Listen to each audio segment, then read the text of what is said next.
Welcome to sure success वाला YouTube channel. तो हम कर रहे हैं फ़िज़िक्स के इम्पॉर्टेंट क्वेश्चन रिवीजन सीरीज, जिसका कि ये 5th पार्ट है। आज हम लोग फिज़िकल प्रॉपर्टी ऑफ मैटर के इम्पॉर्टेंट क्वेश्चन को रिवीजन करने जा रहे हैं। अगर आप बिहार के किसी भी परीक्षा की तैयारी कर रहे हैं, जैसे बिहार PCS, AEDO, बिहार दरोगा, CGL या फिर TRE, उन सभी परीक्षाओं के लिए ये वीडियो बहुत ही इम्पोर्टेंट होने वाली है। तो चलिए शुरू करते हैं आज का पहला question. A form of matter has no fix shape but it has fixed volume. An example of this form of matter is. पदार्थ का एक रूप जिसका कोई निश्चित आकार नहीं होता लेकिन उसका आयतन निश्चित होता है, पदार्थ के इस रूप का उदाहरण है। The options are carbon, steel, B krypton, C is kerosene, D is more than one of the above and E is none of the above. Hindi में भी ऑप्शन सेम है। तो क्वेश्चन में बोला गया है, क्या क्या पूछा है, no fixed shape but it has fixed volume. तो हमें पता है, यहाँ पे शेप लिखते हैं और वॉल्यूम लिखते हैं, ठीक है। और हमारे पास सॉलिड है, लिक्विड है और गैस है। तो सॉलिड में फिक्स शेप भी होता है, फिक्स वॉल्यूम भी होता है। लिक्विड में कोई शेप नहीं होता बट उसके पास फिक्स्ड वॉल्यूम ज़रूर होता है। और गैस में ना ही शेप फिक्स्ड होता है ना ही वॉल्यूम फिक्स्ड होता है। तो हमें क्वेश्चन में यहाँ पे पूछा गया है कि no fix shape but it has fixed volume. तो आंसर होगा कोई लिक्विड सब्सटेंस का। तो कार्बन स्टील लिक्विड नहीं है, क्रिप्टन भी लिक्विड नहीं है, C केरोसिन लिक्विड फॉर्म में होता है, तो C is the correct option. Let's move to the question number 2। Spherical form of rain drop is due to. वर्षा की बूंद की गोलाकार आकृति का कारण है। Options are A density of liquid, द्रव का घनत्व, B सरफेस टेंशन पृष्ठ तनाव, C एटमॉस्फेरिक प्रेशर वायुमंडलीय दाब एंड D ग्रेविटेशनल फोर्स गुरुत्वाकर्षण बल। तो स्फेरिकल फॉर्म जो रेन ड्रॉप का होता है वो होता है सरफेस टेंशन की वजह से। So B is the correct answer. Let's move to the question number 3। Kerosene oil floats on water because. मिट्टी का तेल पानी के ऊपर तैरता है क्योंकि A option it's density is greater than the density of water. इसका घनत्व पानी के घनत्व से अधिक होता है। B density is less than the density of water. इसका घनत्व पानी के घनत्व से कम होता है। And C its density is equal to that of density of water.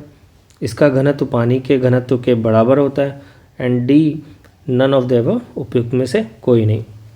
तो इसमें पूछा गया क्या, केरोसिन वो ऑयल जो है वाटर पे फ्लोट क्यों करता है, रीज़न क्या है। तो वाटर पे अगर कोई चीज़ फ्लोट कर रहा है तो उसका डेंसिटी वाटर के डेंसिटी से कम होना चाहिए, तब वो फ्लोट करेगा, अदरवाइज़ वो वाटर में सिंक कर जाएगा।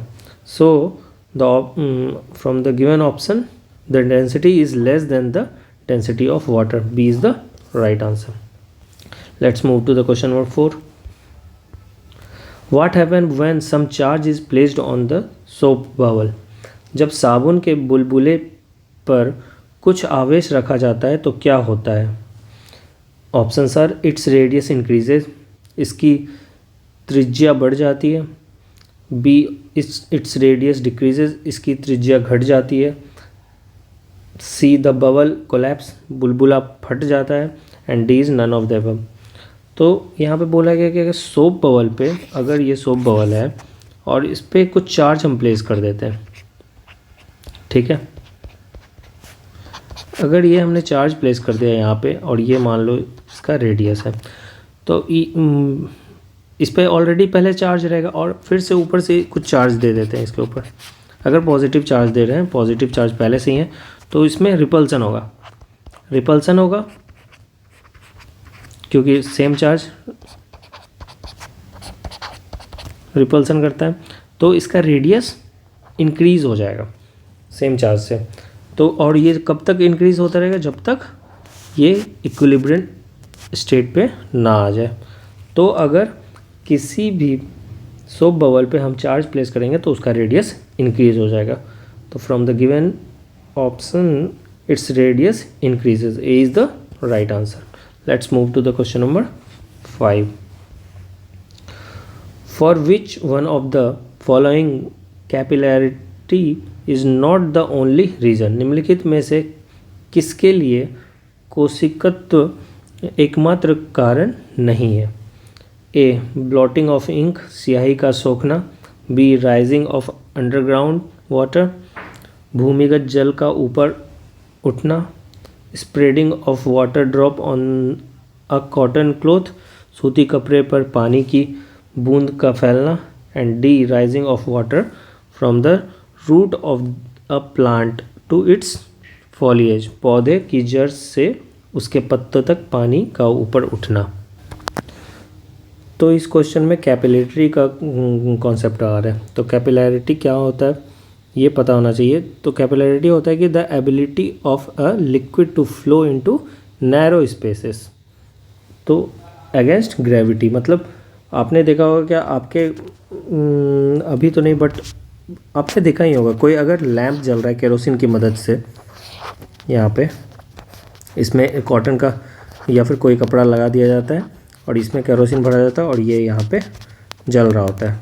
तो ये क्यों जल रहा होता है, ये इसमें केरोसिन जो है ऊपर की तरफ फ्लो कर रहा होता था जस्ट बिकॉज ऑफ कैपिलैरिटी। तो अब इसमें ऑप्शंस में है कि ब्लोटिंग ऑफ इंक, स्याही का सोखना। मतलब आप अगर इंक वाला पेन से देखा होगा, आप इंक लिख रहे हो या फिर किसी उसमें यूज़ हो रहा है इंक का, तो वो कैपिलैरिटी का वहाँ पे यूज़ होता है, तो ये ठीक है। Rising of underground water, water का ऊपर उठना, वो भी कैपिलैरिटी की वजह से ही होता है। Spread of water drop on the cotton cloth, cotton cloth पे अगर पानी फैल रहा है तो वो भी कैपिलैरिटी एक्शन से होता है। Rising of water from the root of a plant to its foliage, तो ये जो है ये कैपिलैरिटी की वजह से नहीं होता है, इसके लिए कुछ और रिस्पॉन्सिबल होता है। तो इसके लिए क्या रिस्पॉन्सिबल होता है, इसके लिए रिस्पॉन्सिबल होता है ट्रांसपिरेशन एंड कोहेसन। इसके लिए ट्रांसपिरेशन एंड कोहेसन रिस्पॉन्सिबल होता है, जिसमें कि रूट के थ्रू वाटर को डिफरेंट पार्ट पे पहुंचाया जाता है। So D is the right answer, क्योंकि हमें किसमें कैपिलैरिटी का एक्शन नहीं हो रहा है वो बताना था। ठीक है, let's move to the question number 6। While travelling by plane the ink of the pen starts to come out, हवाई जहाज की से यात्रा करते समय पेन की स्याही बाहर आने लगती है। The options are due to decrease in air pressure, वायु दाब में कमी के कारण। B due to increase in air pressure, वायु दाब में वृद्धि के कारण। C due to increase in volume of ink, स्याही के आयतन में वृद्धि के कारण। And D due to excessive load, अत्यधिक भार के कारण। तो जब हम मतलब हाइट के ऊपर जाते हैं, मतलब हाइट के ऊपर मतलब ऊपर हाइट पे जाते हैं, तो हमारा वहाँ पे प्रेशर कैसे रोल करता है वो हमें समझना पड़ेगा। ठीक है, तो हम लोग जैसे जैसे एल्टीट्यूड को बढ़ाते हैं वैसे वैसे हमारा प्रेशर जो है डिक्रीज़ होना स्टार्ट हो जाता है। ठीक है, तो प्रेशर डिक्रीज़ हो रहा है और जो इंक होता है पेन के अंदर वो बहुत ही हाई प्रेशर में उसमें रखा जाता है। तो जैसे जैसे हाइट बढ़ रहा होता है तो प्रेशर डिक्रीज़ होने के कारण वो इंक बाहर आना स्टार्ट हो जाता है। तो क्या होगा इसमें, due to the decrease in air pressure, A is the correct answer. Let's move to the question number 7। Consider the following of the fountains with 4 holes given below. which one of the one of the hole in the fountain will throw the water farthest। मतलब कि हिंदी में पढ़ लेते हैं एक बार। नीचे दिए गए 4 छिद्रों वाले फव्वारे के क्षेत्र पर विचार करें। फव्वारों का कौन सा छिद्र पानी को सबसे दूर तक फेंकेगा? तो option are A4, B3, C2 and D1। तो ये हमारे पास फिगर दिया हुआ है। तो ये अपना यहाँ पे नहीं दिख रहा है तो मैं लिख देता हूँ, ये 1 है, ये 2 है, ये 3 है एंड ये 4 है। तो इसमें पूछा गया है कि कौन सा फव्वारा जो है सबसे ज़्यादा दूर तक वाटर को थ्रो करेगा, फेंकेगा।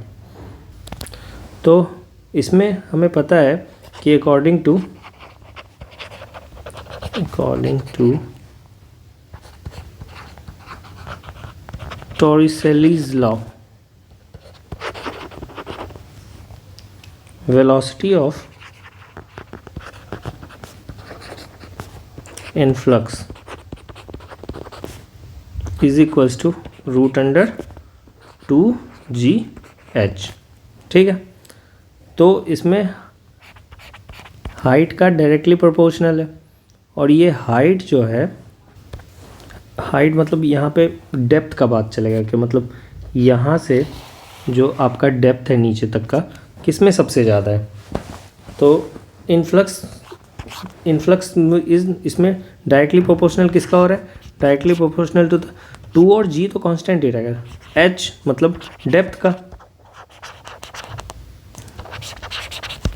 तो इसमें सबसे ज़्यादा डेप्थ नंबर 1 पे आ रहा है, तो सबसे ज़्यादा इन्फ्लक्स सबसे ज़्यादा दूर तक 0.1 फेंकेगा। So D is the correct answer.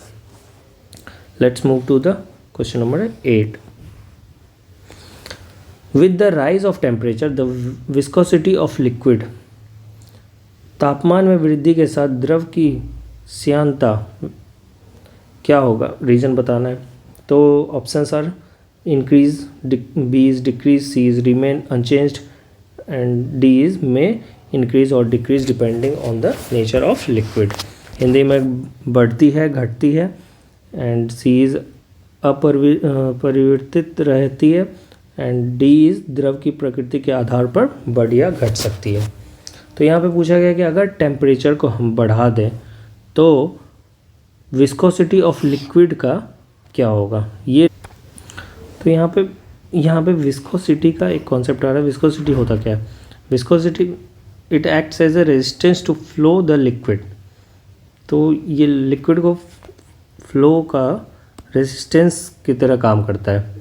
तो अगर हम यहाँ पे टेम्परेचर को बढ़ा दें तो विस्कोसिटी का रेजिस्टेंस क्या होगा? कम हो जाएगा। ठीक है, तो B is the correct answer, decrease हो जाएगा। Let's move to the question number 9। The highest viscosity among the following is of, निम्नलिखित में से सबसे अधिक श्यानता किसकी है? अभी विस्कोसिटी के बारे में हमने पढ़ा। ठीक है, तो ऑप्शंस आर वाटर, जल, एयर, वायु, ब्लड, रक्त, हनी, शहद, या last option is none of the above, more than one of the above, उपयुक्त में से कोई नहीं या उपयुक्त में से एक से अधिक।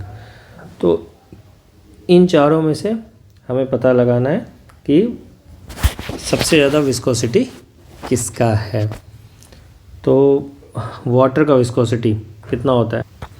तो जनरली वाटर का विस्कोसिटी तो सबको याद रहता है कि 1.002 मिली पास्कल होता है।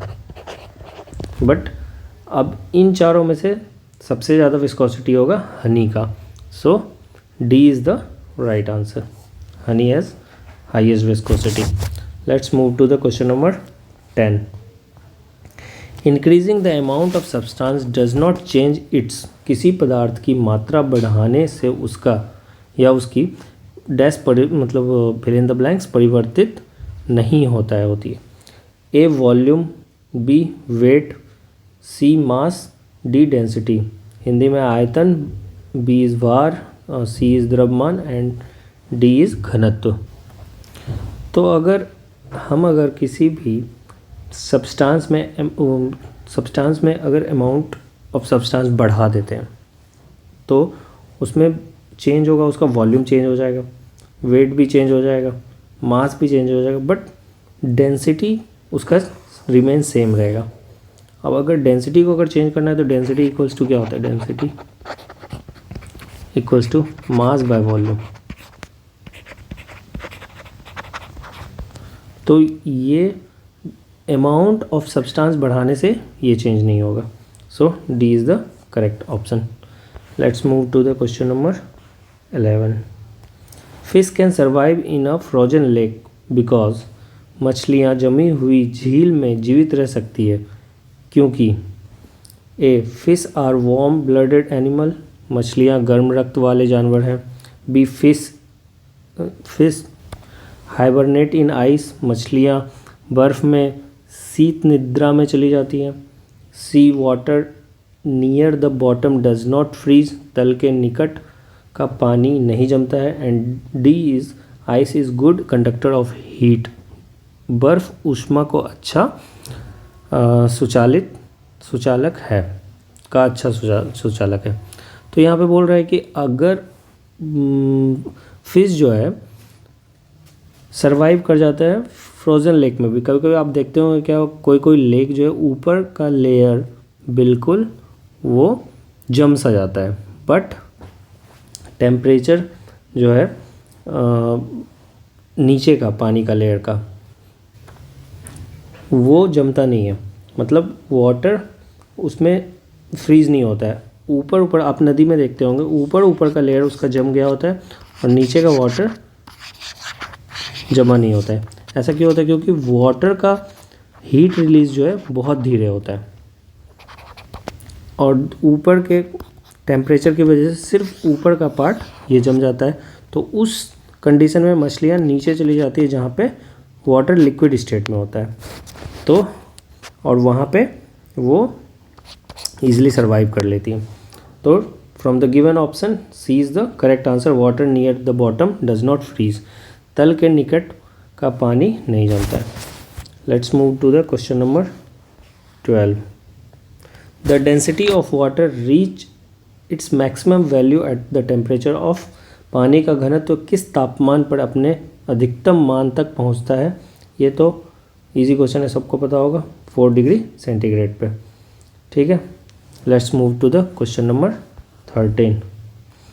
If a gas is compressed to half of its original volume at 27 degree centigrade, to what temperature should it be heated to make it occupy its original volume? यदि किसी गैस को 27 डिग्री पर उसके मूल आयतन से आधा कर दिया जाए तो उसे अपने मूल आयतन तक वापस लाने के लिए किस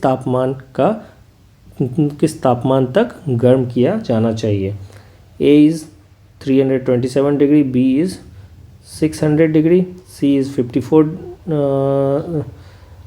degree centigrade and D is the 300 degree centigrade। तो इस क्वेश्चन में बोल रहा है कि कॉम्प्रेस्ड गैस के बारे में चल रहा है और कॉम्प्रेस किया गया है half of its original volume 27 degree centigrade पे, तो उसको what temperature should be heated, कितना हीट और करेंगे जो कि वो अपने ओरिजिनल वॉल्यूम तक आ जाएगा। तो ये गैस लॉ पे जा रहा है। तो हमें पता है कि गैस लॉ का फॉर्मूला क्या होता है। तो according to gas law V1 by V2 equals to T1 by T2। ठीक है, तो यहाँ पे V1 क्या हो जाएगा? V1 में वहाँ पे बोला कि हाफ कर दिया गया, ठीक है, V वॉल्यूम से। अगर मान लो कि लेट सपोज टोटल वॉल्यूम है, टोटल वॉल्यूम V है, तो V1 half of its original volume में हुआ है, तो V बाय 2 हो जाएगा। एंड V2 क्या हो जाएगा? V2 V रहेगा क्योंकि उसका ओरिजिनल वॉल्यूम है। और T1 क्या हो जाएगा? T1 equals to 27 degree centigrade पे किया गया था, तो इसको अगर हम केल्विन में चेंज कर दें 273 प्लस 27, तो ये हो जाएगा 300 केल्विन। अब हमें निकालना क्या है? T2 निकालना है, तो जस्ट इस फॉर्मूला पे पुट कर देंगे। तो देखो V1 V bye 2 divided by V2 है V इक्वल्स टू T1 हमने निकाला है 300 एंड T2 सेम रहेगा, तो V से V कैंसिल, तो यहाँ पे T2 आ जाएगा 600 केल्विन। अब यहाँ से इसको सेंटीग्रेड में निकालना है, तो T2 में 600 में माइनस कर देंगे कितना जो हमने ऐड किया था 273, तो ये आ जाएगा 327 degree centigrade. So A is the right answer. समझ में आ गया? Let's move to the question number 14। अच्छा न्यूमेरिकल था वो, ठीक है। 14 है, a body floats at 4 degree centigrade water, if temperature reaches 100 degree centigrade then एक वस्तु 4 डिग्री पानी पर तैरती है, यदि तापमान 100 डिग्री सेंटीग्रेड तक पहुंच जाए तो क्या होगा? ऑप्शंस देखते हैं। द बॉडी विल सिंक, वस्तु डूब जाएगी। बी, नो चेंज, कोई परिवर्तन नहीं होगा। C, more part of the body will submerged, वस्तु का अधिक पार्ट डूब जाएगा। And D, the body will float freely, वस्तु स्वतंत्र रूप से तैर। अब अगर हम वाटर को हीट करते हैं, ठीक है, अगर हीट कर रहे होते हैं तो वाटर का अगर टेम्परेचर बढ़ा तो इसका डेंसिटी गिरने लगेगा। Density is indirectly proportional to the temperature होता है, मतलब टेम्परेचर इंक्रीज हुआ, टेम्परेचर इंक्रीज हुआ तो डेंसिटी भी डिक्रीज होगा, ठीक है। तो डेंसिटी 1/T, तो 100 डिग्री सेंटीग्रेड पे वाटर का डेंसिटी लोएस्ट हो जाएगा, डेंसिटी लोएस्ट पहुंच जाएगा वाटर का, तो जो भी बॉडी उस पर फ्लोट कर रहा होगा वो सिंक कर जाएगा, क्योंकि डेंसिटी ऑफ बॉडी ग्रेटर हो जाएगा तुम्हारा डेंसिटी ऑफ वाटर से, तो body will sink. A is the correct option. Let's move to the question number 15। 14 दो बार हो गया क्या? 14 कोई क्वेश्चन रिपीट हो गया? ओके, देखते हैं 14 ये क्या है, ठीक है, ये देखते हैं। An ice cube is floating in a glass of water, what happened to the water level when the ice melt it? पानी के ग्लास में एक बर्फ़ का टुकड़ा तैर रहा है, जब बर्फ़ पिघलता है तो जल स्तर का क्या होता है? Options are first rise, B fall, C remains the same and D first rise and then. तो इसमें कॉन्सेप्ट है कि अगर वाटर में कोई वाटर है ये, और अगर आप इसमें कोई ऑब्जेक्ट डालते हैं तो ऑब्जेक्ट का जितना वेट है वो ऑलरेडी उतना डिस्प्लेस कर दिया होता है वाटर को। तो जब ये यहाँ पे बोला है कि आइस क्यूब को, तो अगर आइस क्यूब का कुछ वेट है तो उतना ही वेट से ये वाटर को डिस्प्लेस कर देगा। उसके बाद ये अगर मेल्ट भी करेगा तो उसका कोई भी